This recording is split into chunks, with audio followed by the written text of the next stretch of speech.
Let's make this happen. Let's go ahead and talk about it. Good morning, everybody pulling up in the live chat. We are here to talk about Red Bull and why, how should they even be allowed to have two teams in the sport of Formula One. By while talking about that, I'm going to talk about why and how I think this all happened to begin with. Then we're going to get into should it be legal? Is it illegal type situations? But before I get into that, big shout out to Wildcat getting first in the live stream and Mary Beanie coming in second and Darth coming in third. So how is this allowed? All right. Well, I can tell you is that Red Bull has been in the sport of Formula One even before they got in as a team. You already know Red Bull, or you should know Red Bull is pretty big and well known for their sponsoring, their events. They did a phenomenal job that way. They definitely came to a point while investing in Formula One, investing as being a sponsor on the sponsor side, they came to a point where they needed to have a bit more say-so in regards to who was going to be receiving their money, okay? So about 89, they became sponsors, and they sponsored their logos on cars. Then coming into a situation about, I think it was, what was it? Probably about, I don't know, probably about 95. I think 95, 96, they had Sauber, which they did sponsor Sauber. And that was a monstrosity of a project in itself. It was a situation where it was like almost divvying up one portion of land for several other sponsors on a car, and then became a situation where I think kind of spiked it all as far as them trying to get into Formula One around the 2000, 2001, 2002 era is when they were trying to push for one of their drivers to get a racing seat in the car. And they realized, regardless of what you sponsor, regardless of how important you feel you are, you're not important enough to where we're going to have you make a deciding factor of the driver competing in Formula One in this car. And I think that's what kind of sparked it off. Dietrich probably took things in his own hands. I know in 2022, there was some situation about investment or stock options or acquiring basically the ability to have more power, more say-so, but inevitably Red Bull was considering gearing up to come into Formula One. But let's talk about what kind of transpired financially through several companies in order for Red Bull to come in as they did, having two teams, okay? So if we start looking at some things first, we'll go into Red Bull and their revenue starting around 2003 era, multi-million-dollar company. Multi-million-dollar company, energy drinks, and I know a lot of people criticize the energy drinks, but multi-million-dollar company, 2003, I think we all would kind of agree, maybe right there. Although Dietrich, billionaire, large money, the company itself still needing to have some growth there. And while still trying to grab that growth about 2003, having 320, that's approximate. This is not exact numbers, but that's approximate. There was something that happened very big. Something happened very big here. And what happened was, what did we have? Of course, we're going to have an exponential jump in revenue. Red Bull become a multi-billion-dollar company 2004. We already know acquisitions started being talked about 2005 and 2006. Multi-billionaire company, multi-billion-dollar company. The exact figures is somewhere float between 1.7, 2 billion, 3 billion, somewhere in there. But you got to think about this. To go from a revenue from that to that within 2 or 1 fiscal year or so, that's crazy. That is crazy exponentially. How did Red Bull achieve this? Red Bull, although many of us don't care for Red Bull because of things that they've expressed or shown us characteristically, they are phenomenal at marketing. Some of you may have been to events, car shows, maybe even events that didn't even have anything to do with motorsports. You could have been driving around in your car on the streets of your city and saw that iconic Mini Cooper with the Red Bull can sitting on top of it and somebody to give you a nice cold can of Red Bull for free. They are genius at marketing their product, at getting their product out in the public, getting it in somebody's hand, and then therefore having somebody go to a store and purchase that Red Bull because they want to be part of the Red Bull theme. And the Red Bull theme, let's just keep it real, is about X sports, extreme sports, whether that's biking, snowboarding, skiing, skating, motorsports, what do we call, they got skydiving. They do things to an extreme measure. And when you buy a Red Bull, you yourself are saying, I am an extreme competitor or athlete or have that persona. That's what took them to $1 billion. Marketing to younger campaigns, younger audience, having them buy it, having them ask their parents to buy it. Inevitably, let's just say, just a bit off topic, Red Bull is not healthy to drink. Energy drinks are not healthy to drink. 083 in the live chat, what's going on, fam? But yes, from a multi-million-dollar company to a multi-billion-dollar company, now it's time for us to buy Formula One teams. That's pretty much what this cracks down to. We already had a situation. We were sponsoring teams. We were sponsoring drivers. And at the end of the day, it wasn't enough for us to have our say so. We got told to see the door. We make the decisions. You don't, and keep giving us your money. Red Bull said that's not going to happen anymore. So something else also transpired during this time. Remember, I said it was a collective of situations, of financial situations that took place that inevitably allowed Red Bull to at least get in how they got in such a way. So what was this next situation? Ford, 2003 Q3 net loss of around $284 million. $284 million, okay? That's not small change if you keep accumulating that just in Q3, just inside of 3 months, 284 million. So what's it going to be next the following month? We're going to move to $500,000, then we're going to move to $750,000, then we're going to move to $1 million in a physical year. You losing that money? That's a lot of money in that time frame, especially in that time. So Ford being in Formula One with Jaguar, what do you think was going to have to cut? We got to cut these external expenditures. We're losing in the production side of the market. The Ford Focus, the Crown Vic, who was a heavy competitor, tried to be a competitor against the Impala, which lost 96. The 96 Impala still was highly sought after, even though they came out with the Crown Vic Marauder edition. The Ford was trying to get their hands and trying to gain steam, but they were losing a lot. The Ford Focus, the Taurus. The Taurus is notorious for being a piece of crap. Okay, they were starting to get a really bad rap at this point in time. Found on road dead, fix or repair daily. Ford was losing money, and they were going to have to stop the bleeding. So if that was going to happen, guess what would need to happen? Ford would need to go ahead and say, the team is up for sale. The team is up for sale, okay? That's what Ford would need to do. They had consistent underperformance. They had high costs, okay? We already know Jaguar was going through their own thing with Ford. Ford was losing money on the production side, and they just weren't meeting the bill, okay? They weren't footing the bill there. So, yes, Jaguar now. So now what do we have? We got Red Bull exponentially growing revenue, a multi-billion-dollar company now.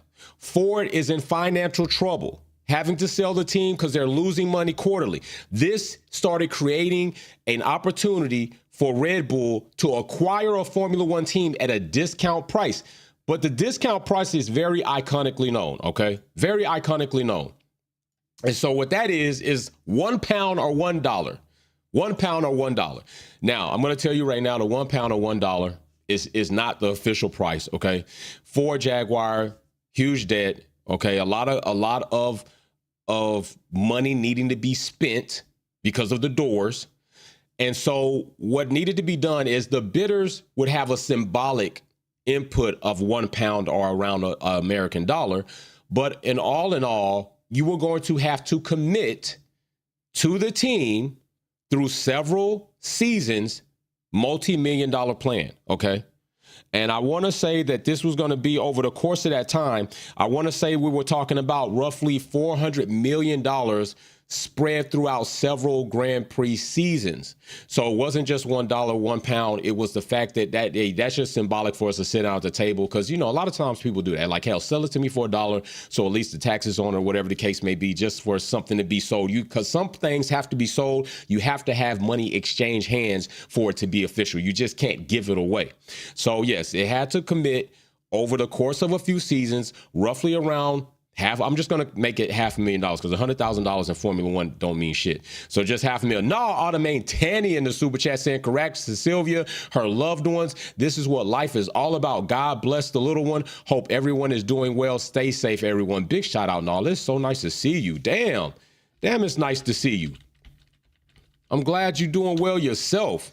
So yes, commitment from them. And now with that being said, Red Bull officially 2004 are in Formula One, all right, with the RB1. So they get into Formula One. Now they got that. So now at this point in time, there's not a big problem, right? It's a team who was sponsoring, putting money into Formula One. They decide they want to get in a bit deeper into Formula One. Their pockets got deeper in revenue. Ford had financial troubles, needing to sell the team, just commit to over a few seasons of money invested in the team, and we got a deal. And Red Bull get in. This is one team. We're cool right now. There's no quarrel right now with this. The problem that we all have is, why are they consistently still allowed to have two teams in Formula One? And a lot of people just talk about the revenue aspect. We're going to talk about more than just revenue. We're going to talk about more than Red Bull finding that it might have been less expensive to be in the sport of Formula One and have our name on cars as a big marketing venue than it is for us to go pay for a bunch of commercials in the media area. That's cool, but we want to know, why is this being allowed? And I'm going to tell you why I think it's being allowed. 083 in the super chat says, yeah, Jay, at that time, Ford owned Jaguar and Aston Martin. Very true, brother. And they told Aston they had to be able to support themselves, and they sold Aston Martin. That is very true. And Jaguar eventually, inevitably, ended up going to a Swiss company, which revamped their entire style and made that very much so better. Very much so better. Thank you very much. I like when y'all add to the conversation. I like when y'all add to the live, because that helps everybody. Because some of you have information that I might not know of, or I might not have found out, or I might not be aware of. And this is why, being as a collective, it works. So yes, Jaguar sold, rebrand Red Bull. At this point, they were using Cosworth engines. So still no Red Bull powertrains anywhere to be found as of yet. We're still waiting for that to develop. But either way it goes, there's no quarrel right now. It's one team, and that's fine. But then something else would transpire a little bit later, all right? Something else was going to transpire. And what was going to transpire now was somebody else was going to have trouble. Somebody else was going to have trouble. Minardi is going to have trouble. Again, another team in the sport of Formula One who frequently faced a lot of damn issues. They weren't reliable. They had very limited resources, and damn near they were getting ready to file bankruptcy. Not once, but several times. This was not going to do well in the sport of Formula One, in a sport where you have to consistently have money coming in to compete. We're not even talking about fees. We're not even talking about advertisement. We're not even talking about all the other things. You need to have money for parts. You need to have money for development. You need to have money for drivers. You need to have money for engineers, team principals. All of this stuff is needing money, and they were underperforming. Okay, being in the sport of the Formula One is cool, but the bill is high.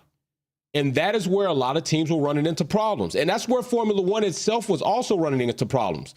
So now that we have another team having financial issues, while Red Bull's revenue is consistently growing, now they're in Formula One, acquiring Ford and Jaguar. They got their name across the car. Now they're able to market Formula One themselves underneath their own brand, call their own shots for the drivers.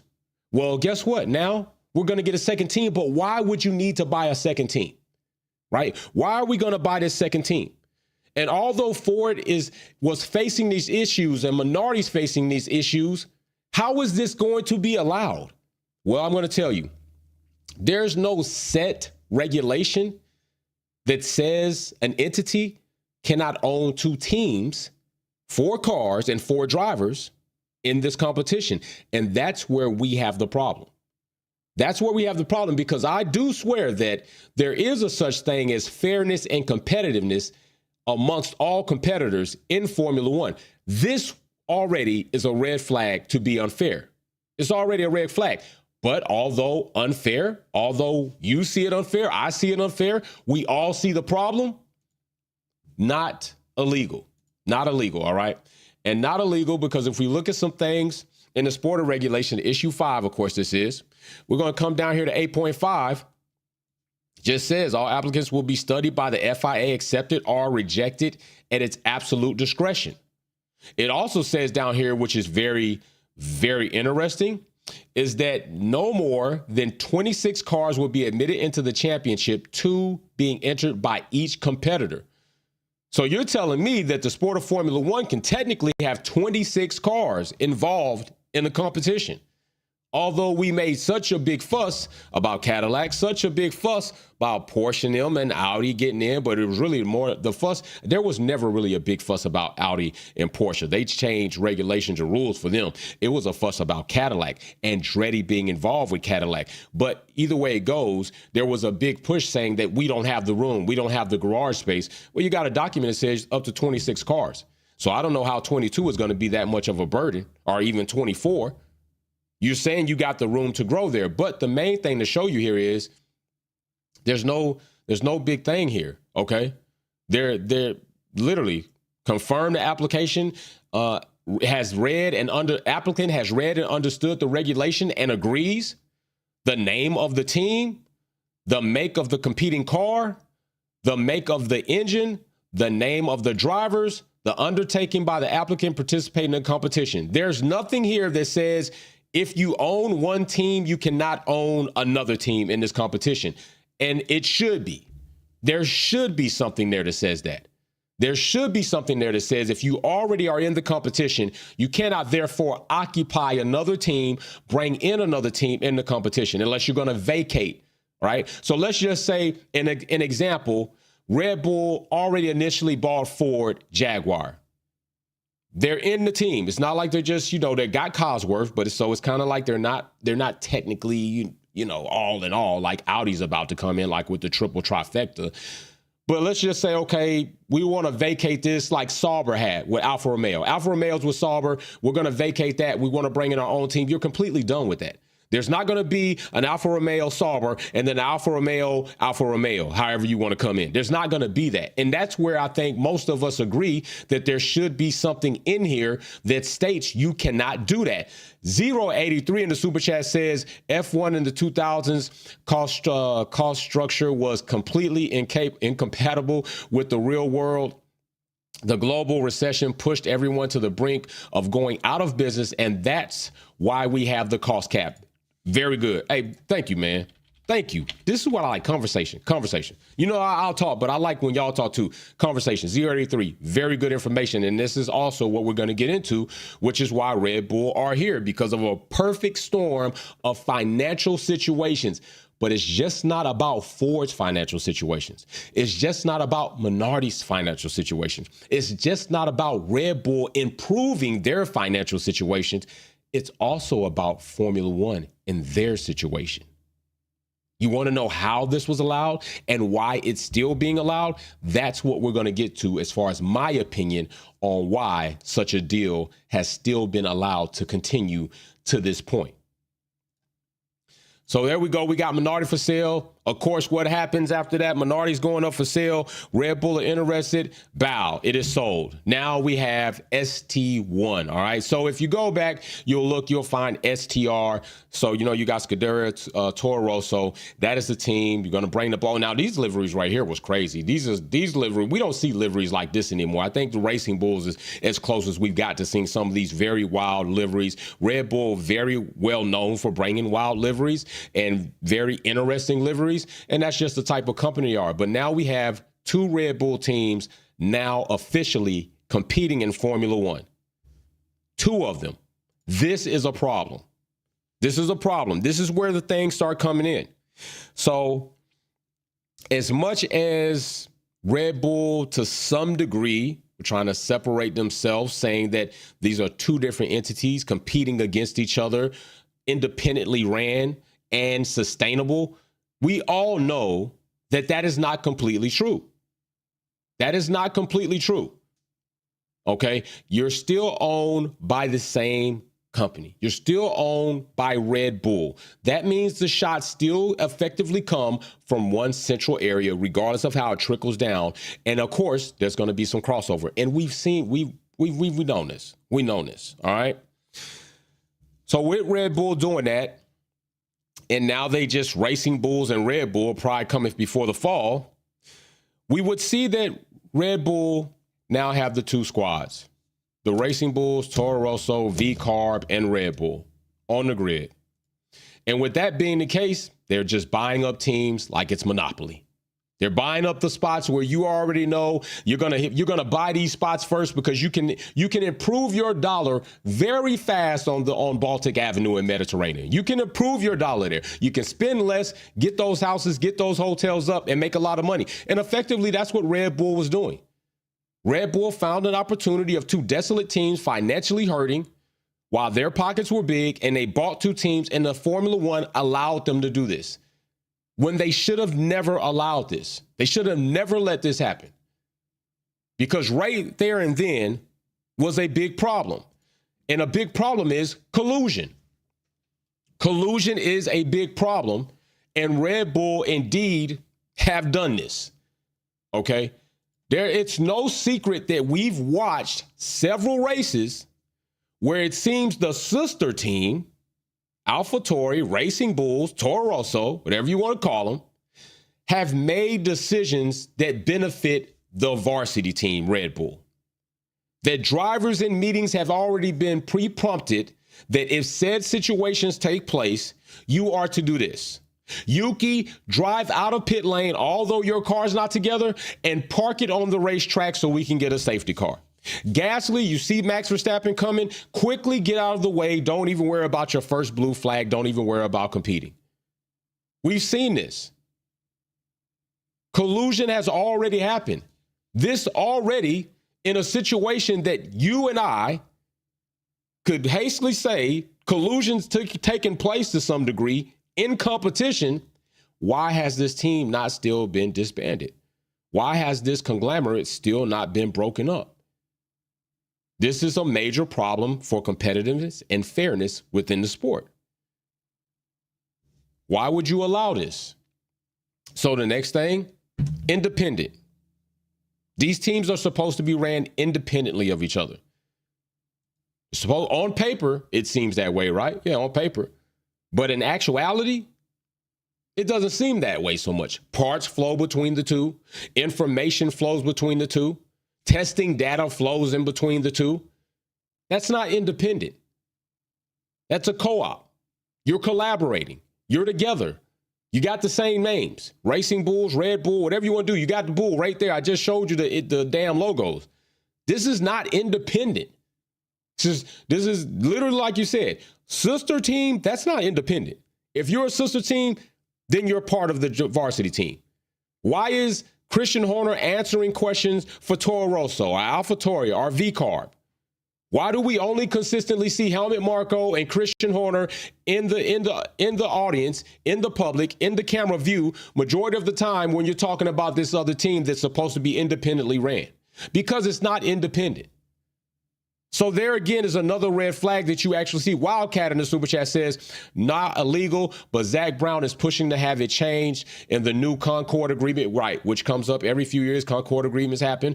And especially with some of the junior teams beating at the Red Bull factory, not just Italy. Hey, bro, I hope Zach Brown gets that done. I hope so, because it needs to happen. And maybe because of so much of the fragments that have taken, Wheatley's gone. Dietrich, rest in peace, has passed. Christian Horner is out of there. Max Verstappen might be gone. You already know the rules, right? People will tolerate you as long as you are successful and you are winning. When you're not winning, the tolerance goes low. And maybe even if Formula One feels such a way, Red Bull might not. How much money is there to be made if you're a losing team? How much is your marketing really effective in the sport of Formula One if you're a backmarker team? At some point in time, maybe if Formula One don't even step in, Red Bull step in themselves and say, you know what, we don't want to have two teams. We'll just go to one. And at that point in time, we'll see if Formula One or the FOM or FIA decide to slam the door on a re-entry if it ever was tried. But winning will cover up a lot. Losing will not. All right. So we got collusion, we got independent, but there's a problem. Because right off the back in the beginning, Dietrich had already been stated why they were even achieving to accomplish to buy Minardi. They said right out of the gate, They didn't say anything about we're going to be competing independently. This is not the team. We just want to have two teams that are going to just battle each other. Two separate teams just battle each other. They didn't say that. It was already known that this team is going to be used to funnel talent, whether it be from Austria, Germany, or the United States driving pool. We have a pool of drivers that we want to have be able to be sponsored. And with that being the case, we want another team so that we can do so unlike any other team on the grid. No other team has this ability. That's not fair. No other team has the ability to hire and to bring up from within without all the external red tape that external teams have to go out and bring in. They only have a limited amount of spaces. And only with the limited amount of spaces, what other team in the sport of Formula One, on the same tracks, in the same paddocks, at the same grid, can have their lower drivers still compete in Formula One to get that experience and then be able to come up to the top team? It's not happening. This is another red flag where the FIA and the FOM should have stepped in and said, you know what, this is not competitive and this is not fair. This is not competitive fairness for the rest of the teams.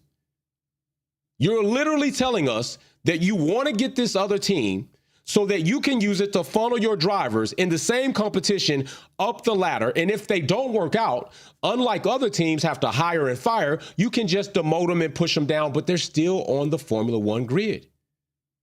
What are we doing? Why is this being allowed? Why is this something that they're tolerating? Why is this something that we all know isn't fair, but they're not doing anything about it? I'm going to tell you why I think so. I'm going to tell you why I think this is the case. Because they said this from the very beginning. And if this was said from the very beginning, it should have never been allowed then. Should have never been allowed then. This was their first intent fulfilled by getting the Minardi team, was to act as a farm team. So next up, voting power. Voting power. Voting power. So now that Red Bull have acquired two supposedly separate teams operating independently, sustaining themselves, they get double the voting power. That means that Red Bull have the ability to sway decisions more so in a direction that they so see fit. Another red flag that should have been tossed up immediately. Wait a minute. Okay, so let me get this right. You're going to come in, you're going to buy two teams. You're going to tell us that the other team you're buying is going to be used for a farm team that no other team has the ability to do. You're going to tell us that you're going to have the ability to have two teams, 4 cars, 4 drivers on the track that you can then manipulate in actual competitive races to basically dictate or impact the outcome. And now you're also going to have double the voting power than any other team about the say-so of what can happen in Formula One. All of those red flags and still nothing. All of those red flags. You still allow the buy-ins. All of those red flags. You still allow the team to still act and function as so. What are we doing? Why are you doing this? It's an easy answer. It's an easy answer. And that answer is because a cash grab. A strict, big cash grab. Remember when I told you this was going to be a mixture? Yuri in the super chat says, hey, good morning, Wolfpack family. Just stopped by to check in before I clock in to work and say I'm finally purple badge. Bro, congratulations. 24 months. You are a purple badge. Congratulations to you, brother. Thank you so much for being a loyal family member, bro. I appreciate you much, man. Thank you very much. Dreads, I see you got the yellow badge up too, brother. So, yes, a big Red Bull money grab. Not a money grab by Red Bull, a money grab by Formula One. Because remember what I told you, a mixture of financial situations that created the perfect environment for Red Bull to get in like they're buying monopoly properties, but more so for Formula One. Formula One was having an extreme situation take place. As excited as they were for people to be coming into the sport, their stay was very limited or short. Minardi, short. Ford Jaguar, short. And even if it wasn't short to some degree, it was financially, they were suffering to the point you can't compete well. And if you're not competing well, it's not good for spectators. Nobody wants to support you. It's not good for sponsorship. Formula One said, you know what? This company became a multi-billion-dollar company within a set amount of time. So what if they buy two teams? What does that mean for us? That means that's two more spots we don't have to worry about changing out like today, tomorrow, next week. That's two more teams that we can at least depend on will be in the sport of Formula One for a set amount of time because they have the money. They want the marketing ability. They want to have the cameras that we have showing the world our sport there so they can market their brand. Formula One said, you know what? It's worth it. It's worth it. This is part of the reason why we have a team that has two teams in the sport of Formula One. A company, my bad, let me say that. A company that has two teams in the sport of Formula One, 4 cars and 4 drivers, because Formula One is greedy. Formula One is about the money. And they are willing to allow such a heinous situation that is unfair, advantagely competitive to the other teams because of the money. Because of the money. And Red Bull's revenue today, or last year, $11.7 billion. Continuously, the revenue grew. What does that tell Formula One? That's more money that we can have. Have we not seen the tainted decisions made by the FIA and Formula One on behalf of Red Bull? Well, there you go. There's the big reason. I can give you a billion reasons. I can give you multi-billion reasons. Multi. This is the answer. Money, greed. That is what we have. The damage is done. All right, the damage is done. Not only that, but Formula One was like, we can extend our brand with their brand. Red Bull have a plethora of young minds out there. Red Bull have a plethora of events that they do on their own. We will be attaching ourselves to that. We will also benefit from that large spectator marketing pool they have. The money that we can also access to that. The fans we can bring in from that. Along with the money that they have to support the two teams, and we don't have to worry about these teams going out. I mean, let's just keep it real. These teams that were coming in and out of Formula One were like fly by night. I mean, keep it a buck. You had Benton Play Life in Formula One in 2000. Benton Play Life. Jordan Mugen Honda. Aero Supertech. Sauber Petronas and Jaguar Cosworth. 2001. Well, where's the Super Life at? I don't know. Who the hell else knows? We got Prost Acer in here now. We got Aeros Asia Tech in here now.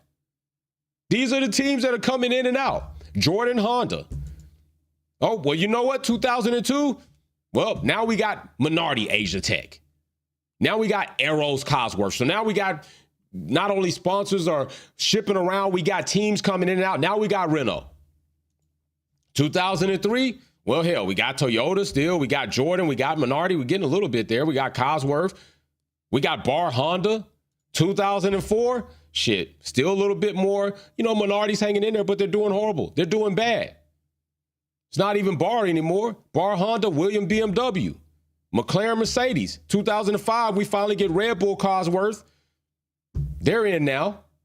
Jordan Toyota, Minardi Cosworth. Now here comes Scuderia Toro Rosso Cosworth, and now Ferrari is messing with Red Bull. And there was so much shifting going around in the sport of Formula One. It was not good for business. Red Bull not only offered Formula One a solution to that to some degree, but Formula One was offered a solution by Red Bull. More money, an access pool. Red Bull, a marketing platform that was pretty big and had a billionaire club. Money is the reason why they are still allowed to have 2 teams, 4 drivers, and 4 cars in the sport of Formula One unfairly. Unfairly. That is how this has been allowed. And that is why it has continued to be allowed. And it's disgusting. Honestly, it's disgusting. Name me another sport, NBA, football, soccer, where you literally have 2 teams in there. It's not the Texan Cowboys and the Dallas Cowboys. It's not the Houston Cowboys and the Dallas Cowboys. It's the Houston Texans and the Dallas Cowboys, 2 different spots, 2 different entities, 2 different owners. It's not the Florida Buccaneers, the Florida Jaguars, the Florida Dolphins. It's the Miami Dolphins, it's the Jacksonville Jaguars, and the Tampa Bay Buccaneers. 3 different teams in the same state, 3 different owners, 3 different stadiums, whole different flu. They're not going between each other talking about, hey, let's do this together. Hey, let's make all this development together. Let's team up against these other teams. They're not doing that. They're not trading a Miami player just this game just so you can have a competitive advantage. That's not happening. It's not the California 49ers, the California Chargers, the California Rams. No, it's San Francisco 49ers, the Los Angeles Rams, Los Angeles Chargers. 3 different places, 3 different teams, 3 different owners, operating legitimately 3 different separate companies. This is not happening in other sports. Formula One is allowing this to happen because they shook hands with the devil, and that's a hard deal to get out of. It's a hard deal to get out of because if you want out of that deal, you're going to have to give up something. And I don't know if they want to give up that money. It's nothing saying they can't do it, just like there was nothing saying that technically you can't own 2 teams. But if we're talking about competitive fairness, and that's a big thing for you, well, there's several reasons here I just listed why it's not fair. Several situations that occurred where they should have known this is not a really good idea. But they didn't, and they're not. So yes, this is why I believe Red Bull have been allowed to maintain themselves in the sport of Formula One and not be kicked out. It's all about money. And they shook hands with the devil. And now if the sport of Formula One has to come back and say, listen, we're not going to allow that, maybe they don't want to face the backlash from that. So yeah, it's displeasing, but this is why I think it is. So big shout out to everybody pulling up for the live chat. I hope that, maybe this answers some questions for some people as far as why or how is this being allowed. Maybe if you feel like this is not why, you tell me below in the comment section and tell some others. You all can talk about it. We can even talk about that this weekend on the Discord as we have the Wolves Den meet. Let me know what you think about it. Let me know what other information you come up with or find. There's a lot of other things we're going to talk about. We already know Christian Horner is out the door. We already have heard speculation of Valtteri and driver movement possibly that could be happening sooner than later. Some more news coming out about Jaguar and Yuki and Jaguar being in Red Bull. I hope he doesn't make that move. There's a lot of things we're going to talk about, a lot of things I want to hear from you on. And with that being said, I appreciate everybody pulling up to the live chat. I appreciate all the super chats. Sylvia Witt Kelly, congratulations to you and your family for that new bundle of joy. Dread, shout out to you. Yuri, shout out to you. Big shout out to, already know, Paul. Big shout out to Racer X210. Big shout out to Mary Beanie. Big shout out to everybody that pulled up, Miss Dino, and especially Nall, Automane Tanny, and Wildcat. Haven't seen you in a while, Nall. Nice to see you here. We will see you on the next live. Peace. I'm out.